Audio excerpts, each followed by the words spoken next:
I'm really glad to have been invited to talk at the Altair meeting. As an applied linguist, I would say my academic discipline is applied linguistics, and as an applied linguist, it's always really important to connect with the people who our research is kind of taking information from and hopefully channeling information to. And as Emir said in the coffee break, we in this room, you in this room, are all doers, and it's really important to be able to talk to the doers and the thinkers in my field. So thank you very much for that invitation. I'm going to talk a little bit about my own sort of way into vocabulary and its relevance to speaking assessment. I actually started out as a language teacher, an English language teacher, back in the early 1990s, and was lucky to work in Estonia and Bulgaria at that time. Very exciting time there. And I'm quite annoyed. I know I've got a picture of my 26-year-old self teaching English in Estonia, which I'd have loved to share with you, but I couldn't find it in time. But trust me, it exists. And as I developed it back in the UK as a language teacher, I became more interested in language research, and eventually that was my route into my PhD. So, having said that, when I kind of came into vocabulary research in the 1990s, started reading about it, there were two fairly distinct kind of strands of research. One was about the pedagogy, which I was more comfortable with, having been a teacher. I could see the relevance of that. But the other strand that I found really attractive and really compelling was psycholinguistics, thinking about how words are acquired into what we call, for want of a better word, the mental lexicon. And quite often we talk about mental lexicon as a network, for want of a better metaphor, and I have to remind myself that it is just a metaphor.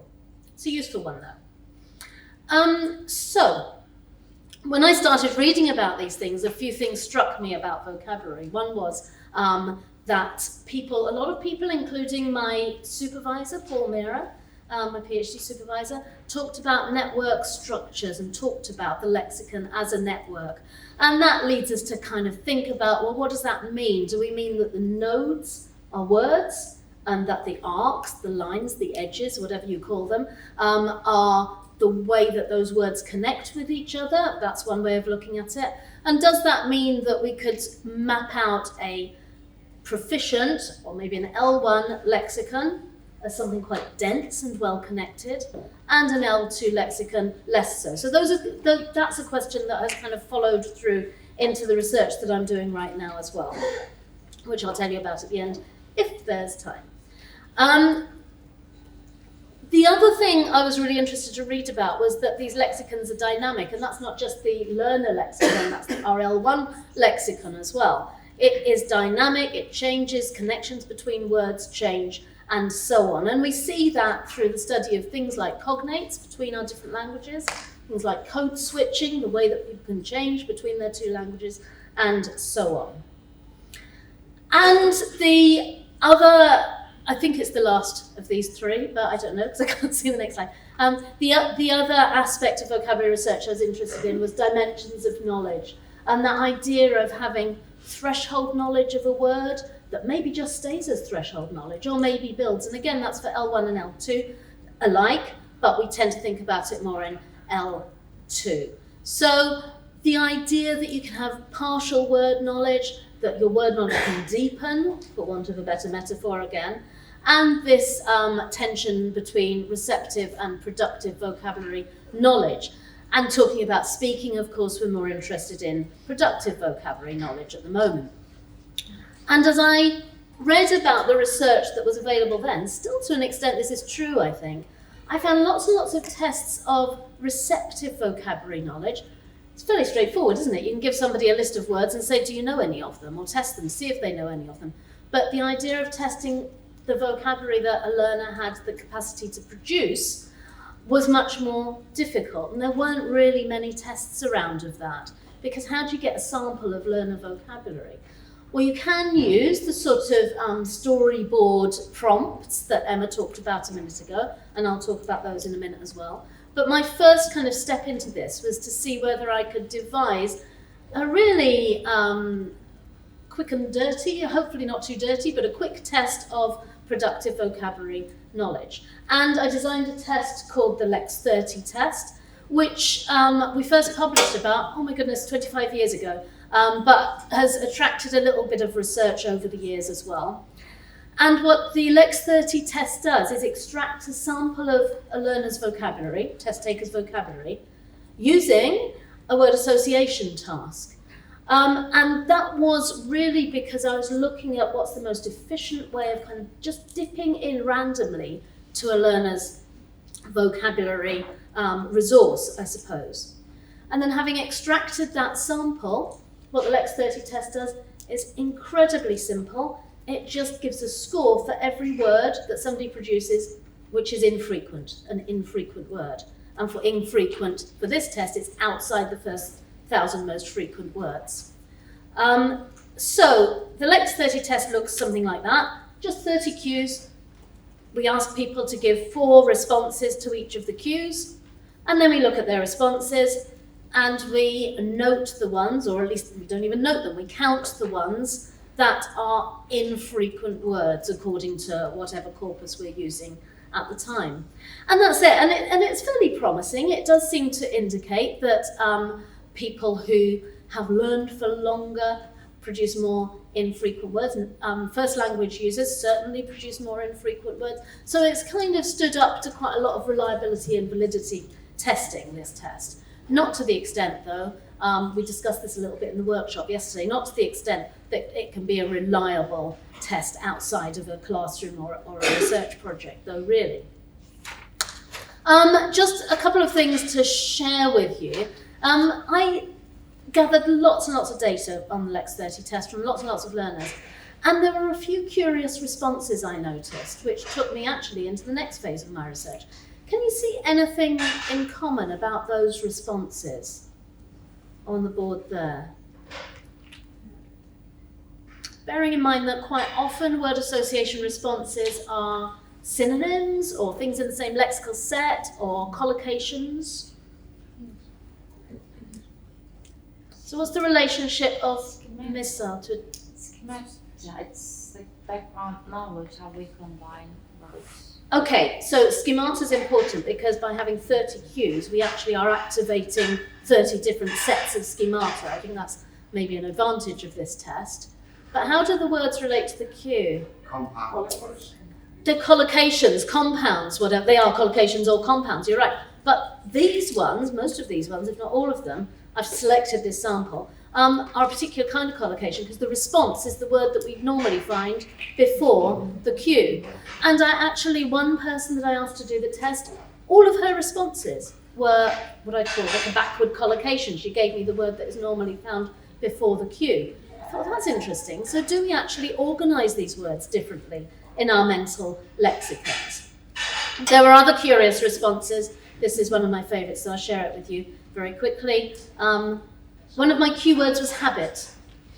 And as a response, remember this person gave 3 responses, I think. The person wrote red eyes. Well, I don't know what sort of habit. Was it red eyes, I was thinking? And then they said grass. Well, that sent me on a particular sort of diagnostic pathway. Long ears? What is going on? Well, of course, what was going on was that the person had mistaken habit for rabbit. So it's not only the responses, it's those connections that pulls off. That was one of my favourites. A little bit of entertainment in the research field. Okay, so keep Lex30 in mind. I'm going to come back to that later. Talking about now speaking assessments and vocabulary, and this is very much the kind of thing that Emma was talking about just before me. So, in Swansea, we have traditionally done quite a lot of vocabulary research, and some of my colleagues, Julia and Lorenzo-Dus, published a paper, it's published in System, I believe, based on Rater's view of a speaking assessment. And the prompt for the speaking assessment was a little storyboard there called The Picnic. And what they did was recorded a 3-minute monologue by a Chinese L1 English language learner and divided that into 8 segments and then asked 25 raters, who are English language teachers, to listen segment by segment. I think they cite something by Saville from a very early paper, actually, when they do this, verbal protocol analysis. Don't know if you remember it, Nick.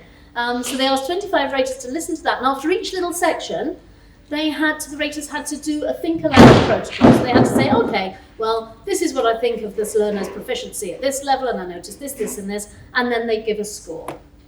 And then what Huili and Nuria did was figure out what most impacted the scores that the raters gave.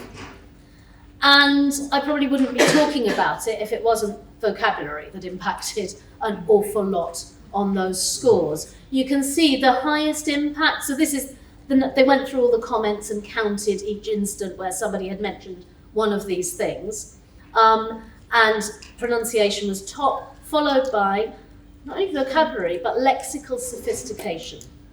So, lexical sophistication now is defined by them as, actually by John Reed, as the proportion of relatively unusual low-frequency words in a text. And the raters' lexical sophistication scores were very, very consistent with each other.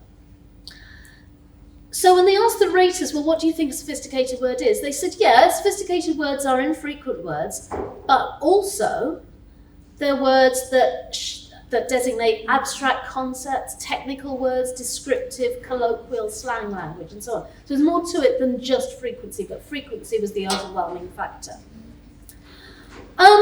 So the frequency paradigm that I'm sure lots of people in this room are familiar with tells us that, assumes that learners acquire words according to the frequency with which those words occur in language use. And quite a lot of the language testing, certainly that I've been involved in my field, has looked at the frequency paradigm and used it. It's pretty easy to program tests and things using it, but there are problems with it, of course. And a really influential paper, I think, should be influential, by Kazumi Aizawa, back in the early 2000s, showed, so what you're looking at here is each line represents a learner, and each of those learners has an estimated vocabulary size, as shown on the right there. So the learners whose line is top had an estimated vocabulary size of 6,000 words. And then along the bottom, along the x-axis, 1, 2, 3, 4, 5, 6, 7, 8, those are the vocabulary levels divided into thousands. So number 1 are the first 1,000 most frequent words in English. And you can see that our learner, our highest level learner, knew pretty much all of those in this particular test that they were given. The lowest level learner, the blue one there, knew about 60% of those. But an interesting thing happens once you get to the 4,000 word level. So up to 4,000 words of acquisition, there's a pretty predictable pathway. People know more of the higher frequency words than the 3,000, 4,000, so on. But after that, it plateaus. So 4,000 words is, gosh, it's roughly, I don't know, what would it be? About B2, B1, B2 would it be, maybe? And after that, what they found was, well, it's anybody's guess how frequent the words the learners will use. It depends what the learners want to do with these words, what they're reading and where they are, and so on. So this frequency paradigm seems only to be robust up to 4,000 words. And of course, it's corpus dependent. That's a big of course. So is frequent vocabulary really easy vocabulary? Well, now we turn to Welsh. And in pursuit of that question, my colleague Steve Morris, who is somewhere in the room here, unless he's left in embarrassment at what I'm saying about him, there he is. So Steve and I, last year, did a little investigation to see basically how quickly and how effectively people who didn't know any Welsh could learn the 300 most frequent content words in Welsh. How do we know they're the most frequent? Well, luckily, another project that we were involved in created the first national corpus of contemporary Welsh a couple of years ago. There's the website for that if you're interested in it. So we extracted the 300 most frequent content words from the corpus, and we we started out with more than almost twice as many participants as 23. When I tell you what we asked them to do, you'll understand why we've only got a complete set of data from 23 of them. 23 participants who had no previous knowledge of Welsh. Typically, these are people who've just come to study in Swansea University, which is where we were doing the study, but they also were people who lived elsewhere and had an interest in Wales, had a partner who spoke Welsh, whatever. And we designed good old-fashioned paper flashcards, card flashcards, for reasons which I can talk about, but I haven't got time for here.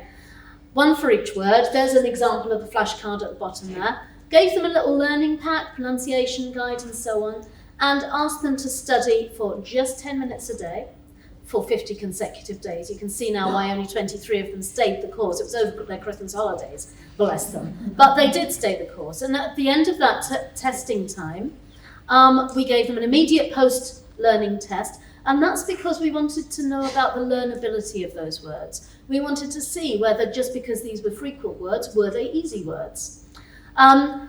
So in section 1 of their post-test, we asked them to translate 300 words from English into Welsh. That's what we're really interested in here, if we're interested in speaking production, right? And then there was another recognition section. And then we did the same again 2 weeks later.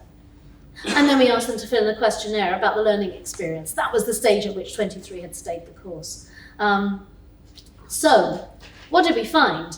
Well, we found there was a massive difference from word to word in whether it would be remembered or not, whether it would be learned or not. So the scores that you can see there, the top line is the most interesting because that's English to Welsh, that's productive, that's what speaking entails. There were some words that nobody remembered. Even in the immediate post-learning test, nobody got those. I should explain the 46, the maximum of 46 marks. That's because we had 23 learners and we had 2 marks if you got the words spot on. If you made a spelling mistake, something like that, we gave you 1 mark. So, for some poor words, I'll show you what they were in a minute, nobody remembered them. For some words though, look, 42, that's almost everybody had remembered the word, and almost everybody had remembered it exactly, accurately.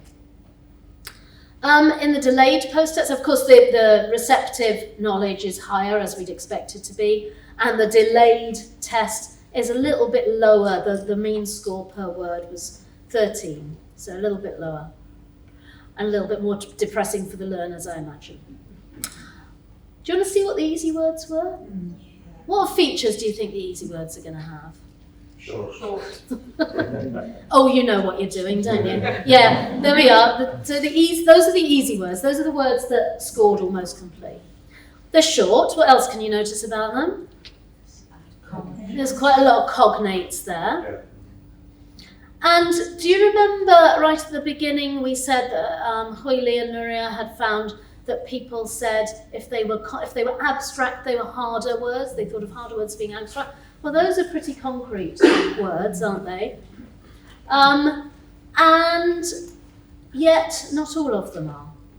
Why is Keeg up there as meat? No, you see it a little bit in the supermarkets, but that was a bit of a mystery to us. That's the third one down, is Keeg. And there are some, like... It's like pig. Oh, okay, so there's your mnemonic, and actually we did train the learners, we gave them in their little learning packs, a way of using keyword to remember things. So yeah, maybe they did, you're right. And yeah, oid at the bottom there for age. That's quite an unusual one to have remembered, I think. So I imagine you're expecting the words that were harder to remember to be longer, and so they are. And I can say this as a Welsh learner. You have to forgive my nerves. I don't think I've ever presented in front of not only friends and colleagues, but also people on my references list and my Welsh teacher before, which I'm doing now. But so I can say, as a learner, those words beginning with CY and CYF are a real challenge. And there they all are for these learners as well. And the poor word at the bottom there, clywed, to hear. Well, that's not. I don't know why nobody remembered that. But what this showed us is that not all words are equal, hence the title of my talk here.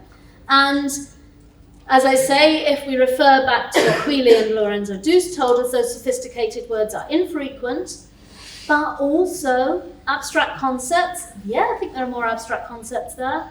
Maybe not so many technical words. There are a lot of verbs there, aren't there? And there are quite a lot of words. You know now how to pronounce that double D in the middle of a word, of course, don't you? And there are words there with kind of unfamiliar pronunciation, maybe, for an English speaker.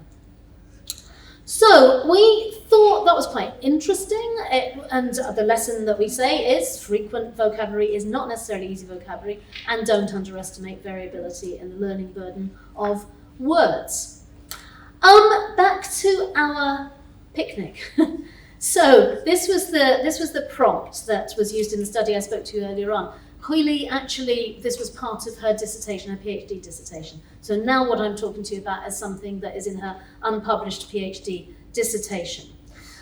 Let me ask you, what's that? Can you see the picture well enough? What would you say that is? What would you expect a learner to describe the thing that they're putting their sandwiches into? Basket? Anything else? Bag?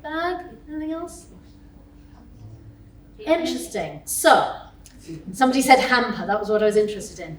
Yeah, maybe a bag, maybe it's a basket, maybe it's a hamper. And when in Hwili's study, when the raters heard people say bag, they thought, well, yeah, they're right, it is a bag, but that's fairly low-level vocabulary. Basket, they thought, yeah, fair enough, it's a basket, and that's a good word. Hamper, oh my goodness, that's such a sophisticated word to use, that's such an unusual word. And they immediately the score went up. But very few of you here said hamper, and I don't think I would have said hamper, because I think of that as a hamper at the bottom there. This is a bag and this is a basket, and it definitely is a basket. So I think this idea of being seduced by the words that are least frequent is actually quite hard to get away from, and is quite influential. I just want to quickly finish by kind of putting this into some kind of context. I'm sure that some of you in the room will recognise this. Sorry, it's very small, you can't read it, can you? It's an inventory of aspects of word knowledge that was first put forward really by Jack Richards in the 70s, and Paul Nation took it up and expanded it. And it's the idea that to know a word, you've got to know certain things about it. And so you can't read down the left-hand side there. It says the form of the word, the grammatical position, its collocations, its frequency, when to use it appropriately, the concept and the meanings, its associations, sorry. So when we're doing that story, speaking to the picnic story prompt, what are we actually testing? Well, yeah, they're speaking, so we know that they're going to tell us how the word is pronounced.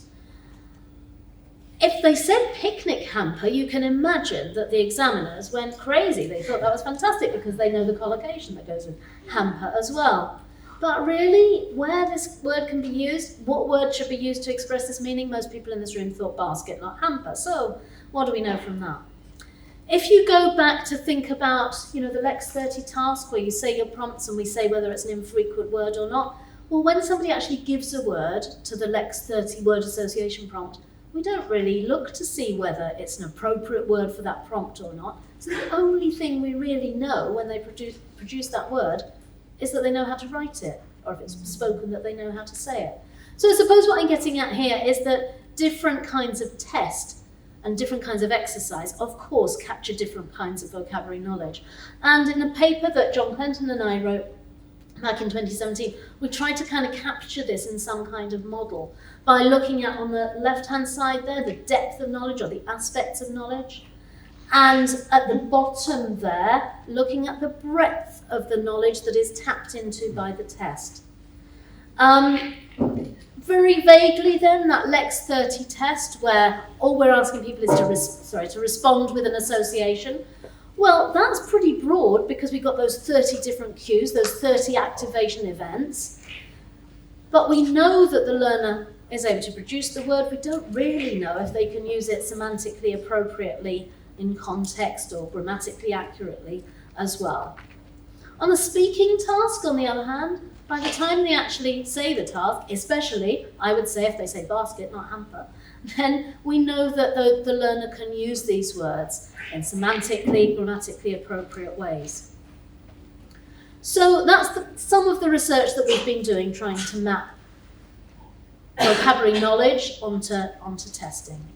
So I've kind of talked myself out of my Lex 30 test because I'm saying that frequency isn't really terribly helpful in determining which words are easy or which words are likely to be known, which is kind of the same thing. I said at the beginning that I've become interested in networks, lexical networks and learners' networks and so on. And a couple of the concepts that have come out of looking at word association networks, and particularly there's a fantastic website called The Small World of Words that's been put together by Simon Dedane and colleagues that talks about the graph theory behind lexical networks as evidenced in word associations. And there are a couple of concepts there that I think are interesting. One is this idea of preferential attachment, first mentioned in a paper by Staves and Tenenbaum, which said that, well, a word is more likely to be attracted into our lexicon if it can connect to a word that's already got lots of connections there. And words with a lot of connections, they refer to as hub words. Excuse me. So hub words are, in a word association context, are words that are given very, very often, or disproportionately often, as a response to a cue. So we've looked at our Welsh, we've got a Welsh word association data set now, and we've looked at that. The word gwaith, which means work, is given disproportionately frequently as a response to lots and lots of other words in Welsh. So there's something about those hub words that either make them easy, or perhaps, if preferential attachment is the thing, maybe we should be teaching the hub words first.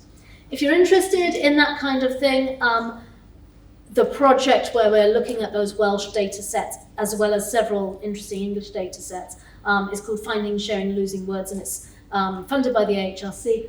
And with luck and a following wind, that QR code will take you to the website. And of course, I'm going to be talking about that a bit more in my my workshop this afternoon. Those are some of the references, because I know these slides are going to be available, so there you have some references to some of the stuff that I've been talking about. Big thanks to lots of people, not least Paul Meara and Steve Morris, who've contributed hugely to the work that I'm reporting here, and our funders, including WJC, the National Centre for Learning Welsh, thank you Helen, thank you Amer, and various research councils. All that remains me to say is diolch yn fawr iawn, thank you very much for listening.